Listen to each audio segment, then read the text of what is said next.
Seguimos con esta interesante entrevista con el doctor Olivo Rodríguez Huerta. Mire, Le toca la pregunta al compañero José María. Don Freddy, gracias. Es un viejo amigo mío de los tiempos en el Nuevo Diario. Así es. Olivo, a usted le ha tocado vivir varios procesos de reforma importantes para la justicia y para el Estado de Derecho. Primero, la reforma del 94, que fue producto de un pacto que trajo cambios importantes en la justicia. Creo que el Consejo de la Magistratura le quitó el poder a los senadores para elegir ellos, para nombrar sus jueces. Luego la reforma de 2010 que usted ha citado, que introdujo el Tribunal Constitucional y otros cambios en la justicia. Esta reforma del pasado año del presidente Abinader, que quiso fortalecer la parte del Ministerio Público para un supuesto Ministerio Público independiente. Es decir, ha habido muchos cambios importantes. Recordaba a Subero Isa que hablaba de una ola de reformas, pero la pregunta mía es la siguiente. ¿Cree usted que con todos estos procesos de reforma hay garantías reales en República Dominicana de una justicia que le permita al ciudadano decir, acudí a los tribunales y realmente me dieron ganancia de causa porque tenía la razón en buen derecho? Bueno, existen todas las condiciones, no 100%, pero existen en una gran proporción las condiciones para que quienes tienen que impartir justicia lo hagan con un sentido de independencia. Porque tú señalabas algo, sobre todo a partir de la reforma constitucional del 94, que vino a resolver una crisis política. Bueno, parte de lo que se le pudo sustraer al status quo del funcionamiento del sistema político en ese momento fue de que la designación de los miembros del Poder Judicial no solamente se sacaran de un órgano político, como es el Senado de la República, sino que se eliminó por regla general el sistema de periodo, es decir, que un juez era por un periodo, que coincidía con el periodo constitucional. Sí. Y se estableció, a partir de allí, con la creación del Consejo de la Magistratura, de que fuera de la Suprema Corte de Justicia, bueno, pues los magistrados de las distintas instancias del Poder Judicial sean jueces de la carrera judicial, que emanaran de la carrera judicial. Bueno, el propio hoy presidente de la Suprema Corte de Justicia, Luis Henry Molina, fue el primer presidente, el primer director de la Escuela de la Judicatura, y ya ahí se han formado cientos de jueces que hoy día son jueces, incluso hay egresados de la Escuela Nacional, de ese proceso que surgió a partir de la reforma constitucional allá en 1994, que empezó a dar sus primeros pasos con la conformación de la Suprema Corte de Justicia en el año 97, en la primera administración del entonces presidente Leonel Fernández, que lo que vino, algunos de ellos, hoy día, egresados de esa escuela, son jueces de la Suprema Corte de Justicia. Hay al menos 4 o 5 jueces que emanan que vinieron y encontraron su formación en la escuela. Es decir, ya ha pasado un buen tiempo de ese recorrido, y ahí en la garantía de la inamovilidad, primero una formación, el acceso a través de mecanismos objetivos, el régimen de inamovilidad debe crear las condiciones. Yo siempre me quejo de algo, y por eso dije que no es el 100% de las garantías. Este es un país que sabemos que es un poco caro. Este es un país que vivir cuesta caro. Los jueces están sometidos a demasiadas, los jueces y los miembros del Ministerio Público, todo el que interviene en el sistema de justicia, están sujetos a muchísimas limitaciones, altísimos niveles de exigencia que se le hacemos, se le hace a la sociedad. Incluso, doctor, ni su salud está garantizada. Exacto, entonces iba por allí. En principio tienen esas cosas, pero esto tiene que ser completado con un sistema retributivo que sea acorde a esa limitación. Y realmente en función de lo que significa los gastos de vida, realmente dejan mucho que desear. Y los jueces son personas, los fiscales normales, iguales que nosotros, que tienen familia, tienen a veces sus padres y hasta sus abuelos, tienen sus hijos, tienen sus hermanos, y pueden... Y sus propios problemas. Exacto, tienen sus propios problemas. ¿Cuánto debería ganar un juez? No, yo creo que es un sistema que eso debiera establecerse con lógica. Ahora, ¿qué es lo que pasa? Históricamente, el poder, la parte del poder ejecutivo, no es un asunto de esta administración, porque no podemos ser injustos. Históricamente los gobiernos nunca le dan, por ejemplo, los porcentajes. Se critican mucho los porcentajes, pero yo siempre he dicho, yo critico los porcentajes en el ámbito de toda la administración del Poder Ejecutivo, que ahí es que se va el grueso del presupuesto público, más del 90% del presupuesto público se va ahí. Pero aquellos órganos constitucionales, extrapoder, Poder Judicial, las altas cortes, etcétera, deben tener la Cámara de Cuentas, deben tener su presupuesto establecido. Lo ideal sería por esas proporciones.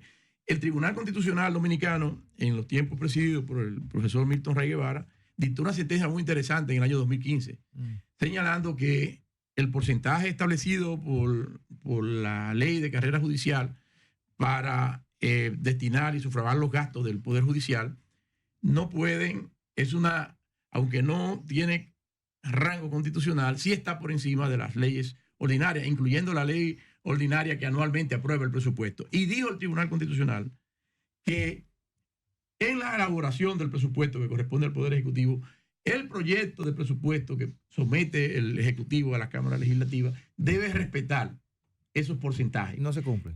Y eso es violatorio de un presidente constitucional. Y que el Congreso no puede aprobar un presupuesto anual por debajo de ese monto. Y eso no se cumple. Pero lo que es más grave, usted no ha visto ningún presidente de Suprema Corte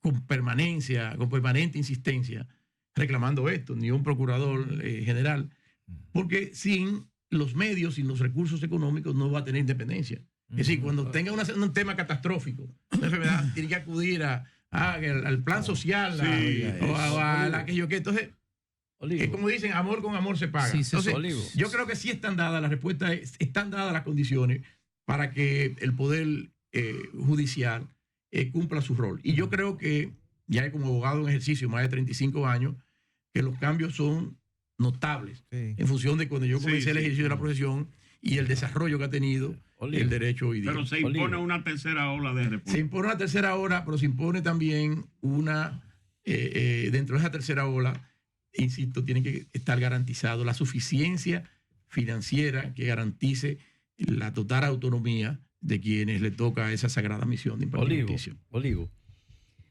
es cierto, la justicia se ha superado enormemente.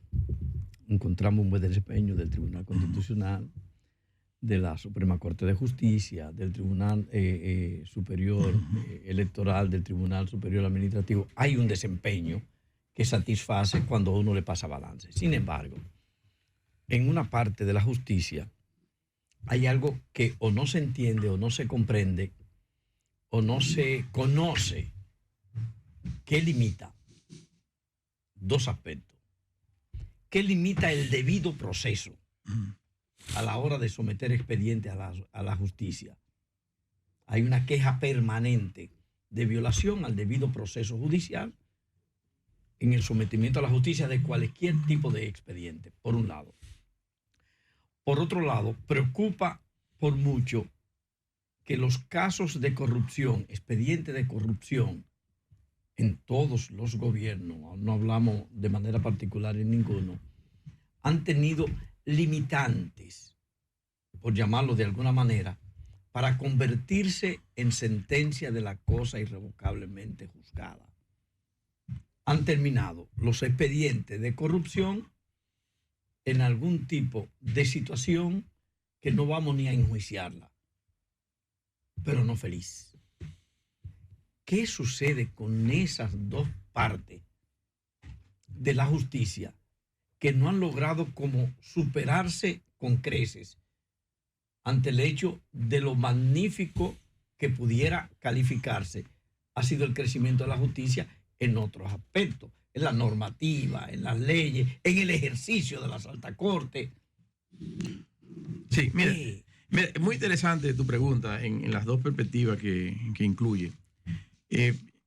Por un lado, hay que reconocer que se ha dado en el proceso evolutivo un cambio. Normalmente, elementos de la clase política les resultaba con mucha frecuencia ajeno totalmente la posibilidad de ser enjuiciado desde el punto de vista del sistema penal. Eso por un lado. Tú tocas un segundo aspecto muy importante que ha sido objeto de discusión, que es el relativo al tema del debido proceso. Es decir, en toda persona, al margen de que sea político o no sea político, que vaya a ser objeto de una investigación penal, esto tiene que hacerse dentro de los cauces y de las reglas del Estado de Derecho. Y en el caso, por ejemplo, del proceso penal, estas garantías acompañan desde la etapa preparatoria. Es decir, desde el mismo momento en que una persona, sea político o no, es sujeto de una investigación y que en relación a él se dicten medidas que pueden limitar o afectar sus derechos, pues obviamente eso genera automáticamente un conjunto de reglas que deben adornar esa investigación. Y sobre todo en la última época en que por lo masivo de la cantidad de casos que se han dado en un ámbito en el que no era tradicional, aparecía esporádicamente uno o dos casos, han sido más numerosos, entonces se ha notado más las denuncias en ese sentido. Y por supuesto el sistema como está estructurado establece una serie de garantías al ciudadano. Y creo que delimita muy claramente cuáles son los roles. El rol del fiscal es investigar los casos y someterlo a la justicia. En ese papel de investigador tiene una serie de poderes, de facultades, muchos están sujetos a controles, que no puede hacer determinadas actuaciones sin que un juez lo autorice.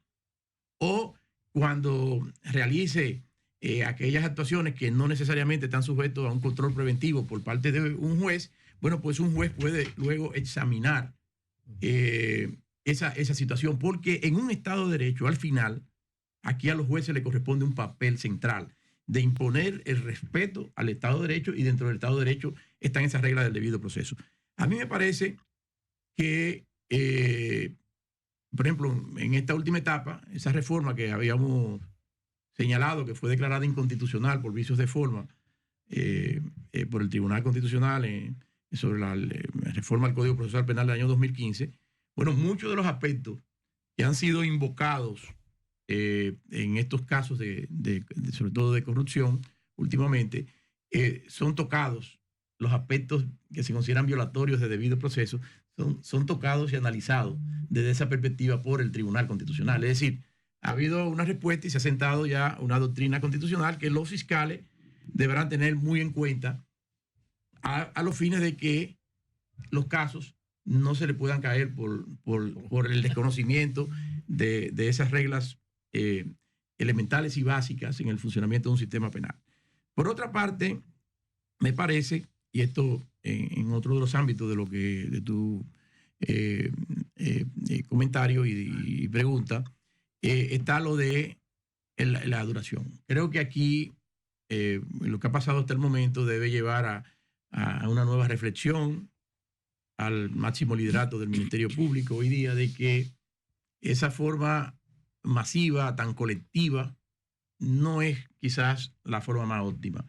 En la medida en que tú tengas procesos con 30, 40, 50 imputados, las posibilidades de que ese caso no pueda ser conocido dentro de unos términos, tiempos que están establecidos para garantía de los ciudadanos. Es decir, hay un tiempo máximo de duración del proceso.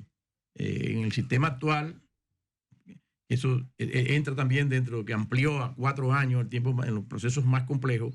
Hay un tiempo máximo de duración de los procesos. Entonces, en la medida en que sean tan numerosos los imputados, eso dificulta enormemente los chances de éxito o de que un proceso penal prácticamente lo impide, pueda llegar a término. Porque la posibilidad de que uno se enferme, que el otro, etcétera, etcétera.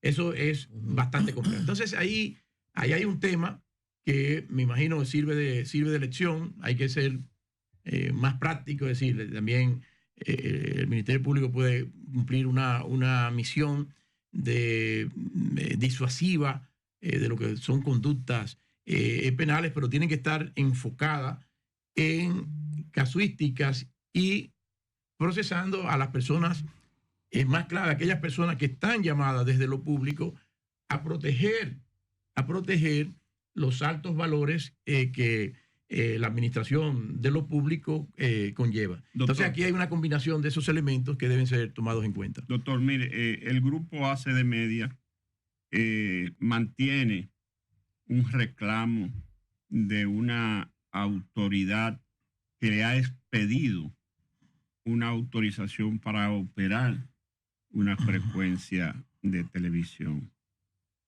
Sin embargo, hay un tercero que alega que de un gobierno anterior y un presidente le autorizó verbalmente a utilizar esa frecuencia y eso está hoy en justicia. ¿Cree usted que se está ignorando la autoridad del Indotel o Indotel no está demostrando autoridad? Mira, he leído bastante porque como mi ámbito en el derecho, el que me gusta, al que le dedico mucho tiempo, son a los temas del derecho público, el derecho administrativo y el derecho constitucional. Entonces, cuando veo estas controversias, siempre me interesa indagar de qué se trata. Verla. Y examinarla, porque uno no puede estar emitiendo opiniones al margen de situaciones fácticas claras. Y ese caso es un caso que mereció la pena estudiarlo, mirarlo, y realmente da lugar a preocupación. Por lo que yo he visto, existe una controversia y obviamente los tribunales le corresponderán decidir sobre eso. Eso fue incluso hasta la Suprema Corte de Justicia, fue casado, pero que se refiere a un tipo de frecuencia que nada tiene que ver con una asignación.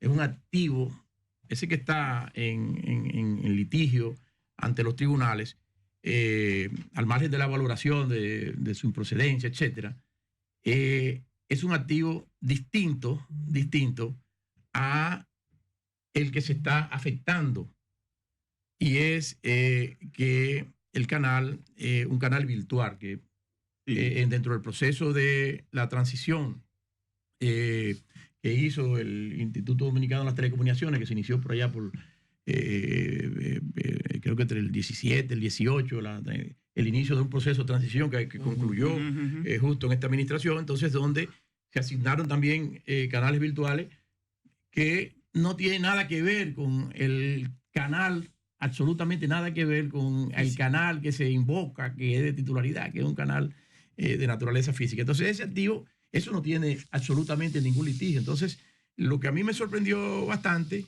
es que el consejo de directivo del Indotel, en ese caso, a través de un anuncio, una forma un tanto atípica, haya señalado, y creo que también vi en una semanal del presidente Abinader que le preguntaron al respecto, me lució extraño que haya una decisión de que se diga está suspendido eso del canal virtual mientras se conoce el litigio que cursa en los tribunales, pero es que en los tribunales no hay ningún litigio sobre ese canal virtual. Y eso no tiene nada que ver desde el punto de vista jurídico con ese otro llamado litigio. Entonces, me parece que hay un error en la apreciación de hechos, y yo entiendo que el Consejo de Directores del Instituto Dominicano de las Telecomunicaciones debería revisar, porque obviamente, enfocado desde ese punto de vista, disponer la suspensión de que no se puede usar algo que ya tiene un acto administrativo firme, con autoridad de cosas decididas en sede administrativa, que la única forma que habría para despojarlo de sus efectos es que el propio Indotel declare que lo dictó en nulidad, que no hay ninguna nulidad, por lo que yo advertí, y que lo envíe y que entonces vaya y demande, porque no podría volver sobre su propio acto el propio Indotel, tendría que ir a demandar. Nada de eso existe, pero insisto, lo más importante no es eso, es que eso no guarda, ese activo no guarda ninguna relación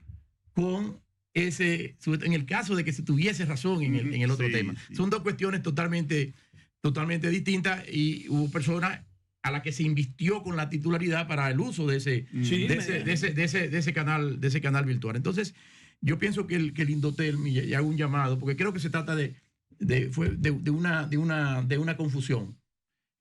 Una cosa no tiene que ver con la otra, y en consecuencia, si una cosa no tiene que ver con la otra, no podría, a través de un anuncio en un periódico, despojarse de la plenitud de efectos, porque eso incluso tendría una naturaleza confiscatoria. Claro. Yo que tengo ahí buenos amigos en el seno del consejo directivo del Indotel, incluyendo a mi buen amigo Juan TH, viejo compañero de Peña, bueno, pues está también Fausto Rosario, ¿no? Sí. Bueno, y qué decir del presidente Gómez Mazara, viejo amigo y compañero, profesor en la universidad hace muchos años. Entonces, es un tema en que actuar de esa forma, con una decisión que tiene efectos confiscatorios, dispuesta sin fundamento, de manera arbitraria, con un error grave, insisto, porque no hay una relación de una cosa con otra, venga a disponerse esa paralización. Eso podría comprometer incluso la responsabilidad solidaria respecto de los perjuicios que se deriven de esa situación. Me parece que no hay razón alguna para mantener lo que está en la justicia. Claro, como dijo el presidente Gómez Mazara en ese asunto, lo que está en la justicia, que sigue en la justicia. Pero es que lo que está en la justicia no es este tema. Entonces, este tema no tiene de otra que seguir el régimen de los efectos propios de un acto que dictó el propio Indotel y que tiene una presunción de validez y surte plenamente sus efectos jurídicos, por lo cual el beneficiario del mismo, que no tiene ninguna impugnación, no tiene ninguna objeción jurídica del mismo, puede proceder al ejercicio de su derecho. Y coartar el ejercicio de ese derecho puede derivar en consecuencias resarcitorias, pero eso no es lo que se debe buscar ni lo que se quiere. Y en este caso estoy totalmente convencido de que el obrar de los miembros del Consejo Directivo del Indotel no ha sido ni por maldad. Se trata de un asunto que podría generar confusión, porque a mí desde lejos, antes de ver la documentación, a mí desde lejos me generaba dudas. Bueno, si está en el tribunal, ciertamente no hay de otra. Sí. Pero al constatar que lo que está en tribunales no tiene nada que ver con la firmeza de un acto que ha asignado un canal virtual, entonces pienso que el Consejo puede rectificar ese anuncio y seguir ese proceso lindísimo que esta administración del presidente Abinader se ha empeñado en dar marcha, que es la apuesta de la transformación de la televisión digital, etcétera. Estas cuestiones que deben, y ese es un llamado que yo hago a los amigos del Consejo Directivo del Instituto Dominicano de las Telecomunicaciones. Bueno. ¿Hasta dónde esa situación afecta derechos, el Estado de Derecho? Porque estamos hablando... No lo afecta, esto es un atentado... Por un lado, y también la seguridad jurídica para la inversión. Es que están muy asociados. El Estado de Derecho es el presupuesto básico para la seguridad jurídica. Cuando estamos ¿qué proporción del Estado de Derecho? Y su gran colorario, el llamado principio de legalidad, es que todas las actuaciones de los órganos públicos, del poder público, están sujetos a un orden jurídico preestablecido. Ese orden jurídico preestablecido es lo que le permite a los ciudadanos saber qué hacer y qué no hacer para ejercer su grado de libertad. Porque a diferencia de las instituciones estatales, los ciudadanos, la regla es lo que llaman la vinculación negativa a la ley. Es decir, los ciudadanos podemos hacer de todo, nuestra libre iniciativa puede hacer de todo, excepto aquellas cosas que nos están prohibidas. Si no está prohibida, la regla es la libertad. Esa no es la situación con la que operan las instituciones estatales administrativas. Yo he sido profesor durante 3 décadas de Derecho Administrativo, de varias generaciones, de que hoy me llenan de orgullo, de muchos administrativistas dominicanos, y es clarísimo, lo saben los estudiantes, incluso cuando están estudiando antes de graduarse de la licenciatura, saben que el principio de legalidad en la administración opera de manera distinta. La administración solamente puede hacer aquellas cosas para las que expresamente está habilitada.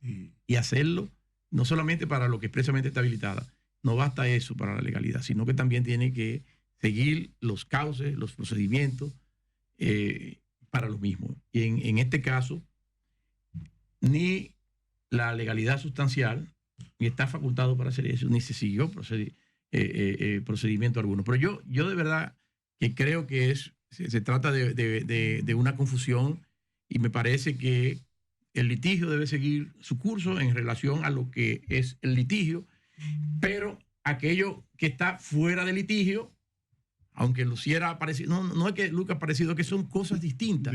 Y totalmente. Eso se ampara en un acto firme, porque lo contrario se lleva el Estado de Derecho, se lleva la seguridad jurídica y constituye un bochornoso acto de arbitrariedad. Bueno, ya estuvo con nosotros el doctor Olivo Huerta. Recuerda, licenciado. El licenciado. Es que muchos amigos se ponen bravos. Doctor, la gente insiste en doctor y doctor. Muchas gracias, doctor. Sí. Muchas gracias a ustedes. Un gusto siempre compartir siempre aquí. Los esperamos por aquí para hablar de estos temas y de otros. Es un gusto compartir con ustedes. Lleno de humildad el doctor Huerta. Ha sido la participación del doctor Olivo Rodríguez Huerta. También